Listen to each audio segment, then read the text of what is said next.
Bem-vindos de volta ao canal Resumo dos Filmes.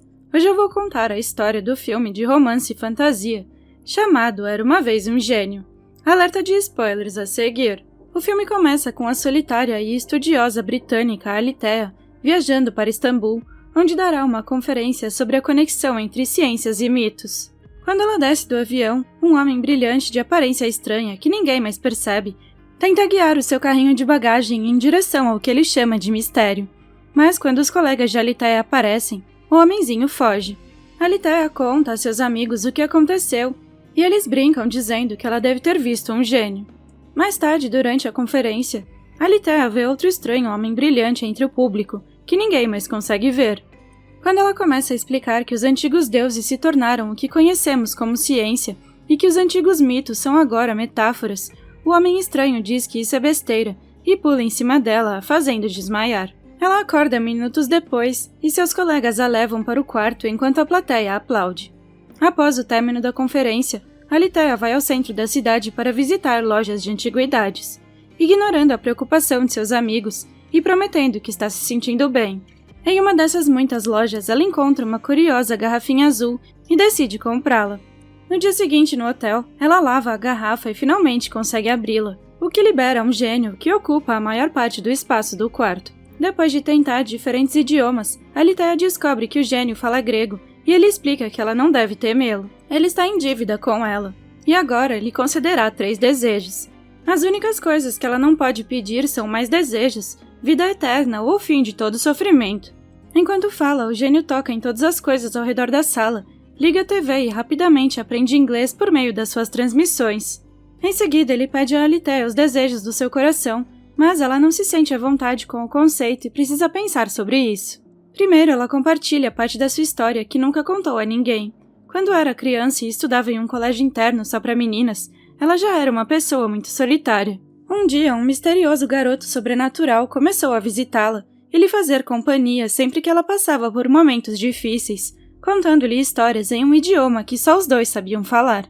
Sem saber por quanto tempo ele ficaria por perto, Alithea começou a documentar tudo sobre esse garoto, mas quanto mais realismo ela tentava inserir, mais ela começava a duvidar de si mesma. Depois de um tempo, ela queimou tudo na fornalha da escola e desde aquele dia não viu mais o garoto. A conversa é interrompida pela chegada do café da manhã de Alithea, embora ela não abra a porta até que o gênio desapareça. Depois de colocar o aviso de não perturbe na maçaneta, Alithea se vira para descobrir que o gênio reduziu seu tamanho e transformou o humilde café da manhã do hotel em algo mais extravagante. Para ganhar tempo até que ela decida um desejo, Alithea pergunta como o gênio foi parar dentro da garrafa, e ele explica que essa é sua terceira prisão, porque ele sempre foi um tolo que se apaixonava por conversas com mulheres. Tudo começou quando o gênio começou a se relacionar com a sua prima Sheba, a rainha da terra, que era meio gênio e tinha uma espessa camada de pelos negros nas pernas. O gênio era seu brinquedo e sua confiança, mas ele ainda se sentia livre porque podia ir e vir quando quisesse. Ele esperava que um dia pudesse se tornar o seu marido, mas infelizmente as coisas mudaram com a chegada do rei Salomão, que atravessou os desertos apenas para cortejá-la. O gênio advertiu Sheba contra ele e ela prometeu que nenhum mortal podia conquistá-la, mas acabou cedendo aos encantos dele e até removeu os pelos das pernas com cera para passar a noite com ele após o casamento. No entanto, Salomão percebeu a conexão de Sheba com o gênio e, usando as suas habilidades mágicas, o aprisionou em uma garrafa de latão e o jogou para um pássaro que a deixou cair no meio do Mar Vermelho. Os gênios não dormem, portanto, durante os primeiros 100 anos ele se enfureceu contra o seu destino e orou por liberdade a todos os deuses sob o sol. No final, ele enganou a si mesmo e orou para permanecer na garrafa, esperando que fingir não desejar nada o livrasse da dor. Infelizmente, para os gênios, não ter desejos é a coisa mais próxima da morte. Agora eles voltam ao tema do que o coração de Alithea deseja. Ela explica que é bem-sucedida e tem tudo o que precisa, mesmo não tendo filhos, pais ou irmãos. Ela era casada com um homem que conheceu na escola, mas depois de sofrer um aborto espontâneo, o relacionamento deles se desfez e eles se divorciaram. Seu marido saiu de casa com uma nova amante, e até hoje Alithea ainda guarda algumas coisas dele em uma caixa dentro de casa. Há algum tempo, seu marido havia dito a Alithea que ela é incapaz de ter sentimentos, e ela concorda. A forma como seu cérebro está conectado a torna inteligente, mas também lhe causa solidão. É por isso que ela gosta de histórias, pois pode encontrar sentimentos por meio delas. Ainda assim, Alithea não quer o seu marido de volta, Ela sentiu a liberdade quando se divorciou. Mas, como contadora de histórias, ela já ouviu muitas histórias sobre desejos de gênio, que sempre tem uma pegadinha e não termina de forma feliz. O gênio jura que é honrado, mas Alithea não dá ouvidos e se pergunta se ela não pode fazer nenhum desejo. Isso faz com que o gênio fique inchado de dor, confirmando que os desejos devem ser feitos para evitar consequências ruins. E para provar ainda mais o ponto, o gênio conta a Alithea a história da sua segunda prisão. Os pescadores encontraram a garrafa dentro de um peixe, mas como ela estava coberta por uma camada dura, pensaram que era uma pedra e jogaram fora. A pedra mudou de mãos muitas vezes até acabar como parte de uma parede, onde Gulten a encontrou ao tentar subir para espionar o príncipe Mustafá. Gulten vivia como escravo no pátio das concubinas do palácio e desmaiou quando abriu a garrafa e encontrou o gênio. Quando acordou, logo soube o que deveria desejar. Queria ser uma das concubinas de Mustafá. O gênio lhe concedeu o desejo, e Gulten pôde desfrutar da sua nova vida, depois de esconder a garrafa sob um pesado ladrilho no chão de um banheiro secreto. Enquanto aguardava a realização dos outros 2 desejos, Gênio vagou pelo local e aprendeu sobre os humanos. E foi assim que a sua atenção recaiu sobre Húrin, que era o escravo favorito do sultão. Como mestre em manipulação, Húrin procurava proteger o trono em favor dos seus próprios filhos, em vez de Mustafá, pois isso mantinha muitos olhos espionando o príncipe. O gênio temia que Gulten pudesse ser pega em algum plano político terrível e tentou avisá-la, mas ela não deu ouvidos e desejou engravidar do bebê de Mustafá. Enquanto isso, os guerreiros do sultão estavam preocupados com o fato do seu líder estar se tornando muito brando para sua posição e estavam pensando em acabar com ele. Húrin soube disso e disse ao sultão que Mustafá era quem liderava os soldados para tomar o trono do seu pai, deixando o sultão com uma escolha muito difícil de fazer. Durante todo esse processo, Gulten nunca tentou ser discreta. Na verdade, ela desfilou com a sua barriga inchada pelo palácio, certa de que estava carregando o próximo príncipe. O sultão soube disso e finalmente fez a sua escolha. Chamou Mustafá à sua tenda e o matou sem sequer perguntar sobre a lealdade. Assim que soube disso, o gênio foi falar com Gulten para avisá-la de que eles viriam atrás dela e pediu o terceiro desejo. Mas ela não acreditou nele e fugiu direto para as mãos dos assassinos. O gênio tentou ajudá-la, mas um dos assassinos era um seguidor do demônio Ibis e tinha o poder de bloqueá-lo. Gulten foi jogada no mar e, embora o gênio tenha pulado para resgatá-la, já era tarde demais. Agora, por causa de um terceiro desejo não realizado, o gênio estava preso a este mundo, incapaz de ir para o reino dos gênios, até que pudesse encontrar outro mestre. Alithea acha essa história muito irônica porque é exatamente o tipo de conto sobre o qual ela vem falando, em que se ensina que desejar tem consequências ruins. Mas o gênio ressalta mais uma vez que não fazer os desejos equivale a condená-lo, e continua sua história para apoiar o seu raciocínio. Após a morte de Gulten, o gênio vagou como uma força invisível enquanto a sua garrafa permaneceu escondida sob o piso. Durante 100 anos, ele tentou chamar a atenção das pessoas sem sucesso, até que um dia os príncipes Murad e Ibrahim conseguiram sentir a sua presença e encontraram o banheiro secreto. Eles quase conseguiram empurrar o piso para cima, mas foram interrompidos pela sua mãe Kozen, a viúva do sultão. Murad tinha cabelos longos nas pernas, o que indicava que ele era descendente de Sheba. Então o gênio tentou segui-lo para chamar a sua atenção novamente. Infelizmente, Murad teve que assumir o trono aos 14 anos, e a sua vida passou a ser apenas política. Enquanto Murad mais velho liderava os exércitos nos campos de batalha, Kozen trancava Ibrahim adulto em um quarto com várias mulheres, esperando que ele produzisse um herdeiro homem e protegesse o lugar da família no trono. Ibrahim adorou a ideia de passar todos os dias com mulheres e escolheu belezas voluptuosas e imensas, acreditando que quanto mais carne, maior o prazer.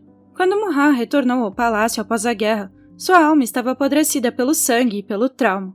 Preocupado com a possível concorrência, ele pensou em assassinar Ibrahim, mas Kozen o impediu bem a tempo, dizendo que Ibrahim é preguiçoso demais para planejar um motim. Ainda assim, Kozen não poderia correr o risco de perder o seu bebê, então manteve Murad bêbado o tempo todo e contratou contadores de histórias para distraí-lo.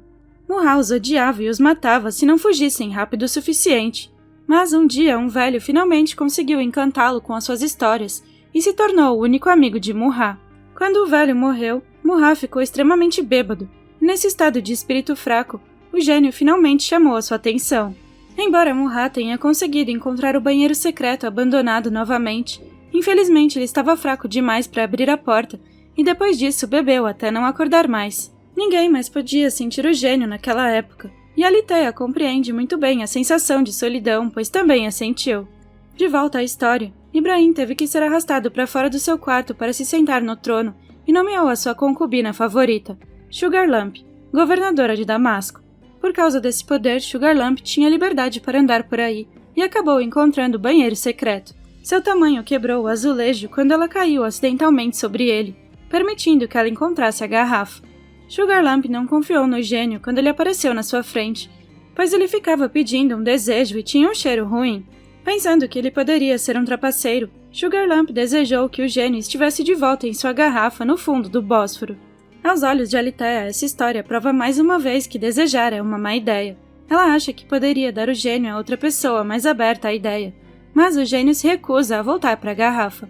Em seguida, Alitéia faz 3 desejos rápidos, mas são coisas bobas como desejar um gole do seu chá.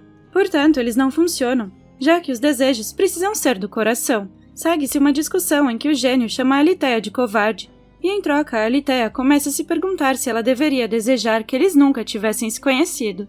Isso faz com que o gênio grite, implorando para que ela pare, enquanto sua garrafa se quebra em uma força repentina, faz com que os componentes eletrônicos não funcionem por alguns segundos.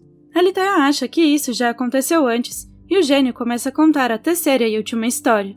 Zephyr era uma criança abandonada, casada aos 12 anos com um rico comerciante muito mais velho que ela. Esse comerciante tinha 2 esposas mais velhas que não gostavam de Zephyr, e ela achava que todos na casa, inclusive os empregados, estavam sempre zombando dela. A garrafa lhe foi dada de presente pelo marido, que a viu cair de um peixe que o cozinheiro estava abrindo. Depois que ela terminou de satisfazê-lo como agradecimento, Zephyr conseguiu abrir a garrafa. O gênio logo notou como ela era inteligente e compartilhou a sua história com ela, levando-a a compartilhar todas as coisas que havia construído em seu tempo livre. Mas, infelizmente, ninguém a levou a sério porque ela era mulher, e esse julgamento a fez se sentir como uma bruxa com poder não utilizado. Seu primeiro desejo foi pedir o máximo de conhecimento possível, e o gênio ficou feliz em atendê-lo, oferecendo a Zephyr pilhas e pilhas de livros. Para esconder esses livros do seu marido, eles os colocaram dentro das garrafas mágicas. O gênio passava o tempo todo com ela, lhe ensinando todos os tipos de ciências e idiomas, e eles acabaram se apaixonando. Quanto mais ela se desenvolvia, menos tímida Zephyr se tornava, e ela começou a se divertir contra o marido. Infelizmente, o desejo dele por ela era uma obsessão, portanto, quando Zephyr tinha que se entregar ao marido, o gênio saía do quarto e vagava pelos céus para reunir novas histórias que contaria a Zephyr quando voltasse. Seu segundo desejo surgiu quando ela não conseguiu concluir uma antiga questão matemática, e por isso pediu para perceber o mundo como gênios. Isso permitiu que ela visse todas as soluções de que precisava e também a engravidou do bebê do gênio. Ele estava incrivelmente feliz com ela e não queria mais ir para o reino dos gênios, então impediu Zephyr de realizar o terceiro desejo. Isso irritou Zephyr, que então pensou que o gênio a estava aprendendo como seu marido fazia. Sempre que começava uma nova discussão, o gênio se colocava dentro de uma garrafa para acalmá-la. Mas na última vez, Zephyr não aguentou mais e desejou esquecer que o havia conhecido. A magia permitiu que ela esquecesse tudo em um instante, e o gênio mais uma vez ficou preso dentro de uma garrafa. Depois de ouvir essa última história, Alitéia finalmente sabe o que pedir. Ela acha que está aqui para amar o gênio e deseja que ele a ame em troca, para que assim suas solidões possam ficar juntos. O gênio aceita e eles passam uma noite agradável juntos. No dia seguinte, Alitéia tem que voltar para sua casa em Londres e oferece ao gênio uma nova garrafa para que ele possa viajar com ela. No aeroporto, ela tenta guardar a garrafa no bolso, mas o scanner a detecta e o segurança a obriga a colocá-la na bandeja. Alitéia quase tem um colapso pensando que o scanner ou a esteira rolante quebrariam o vidro, mas felizmente a garrafa sobrevive à inspeção. Quando chegam, o gênio tem que se acostumar com a cidade grande, pois todos os ruídos constantes e as ondas elétricas no ar sobrecarregam seus sentidos. Os dois começam uma vida pacífica e satisfeita juntos, e sempre que Alitéia tem que trabalhar, o gênio aproveita a chance para observar sorrateiramente as últimas invenções da humanidade, como técnicas avançadas de cirurgia. Uma tarde, Alitéia chega em casa do trabalho e encontra o gênio no porão dormindo, o que ele não deveria estar fazendo. Seu corpo está lentamente se tornando cinzas devido ao efeito que a cidade está tendo sobre ele. Então, Alitéia usa o seu segundo desejo para fazê-lo falar novamente. Depois, os dois têm uma conversa importante em que Alitéia percebe que não deveria ter forçado o amor entre eles e decide finalmente libertar o gênio. A garrafa se quebra e o gênio retorna ao seu reino original, depois que Alitéia adormece. Na manhã seguinte, ela coloca as poucas coisas do gênio em uma caixa junto com as do seu marido. 3 anos depois, Alitéia terminou de escrever e ilustrar um livro com todas as histórias do gênio. De repente, ela se surpreende ao vê-lo aparecer na sua frente. Agora que está saudável novamente, ele pode visitá-la de vez em quando, ajudando-a a afastar a solidão de uma forma mais natural. Obrigada por assistir, não se esqueça de se inscrever e deixar o seu like.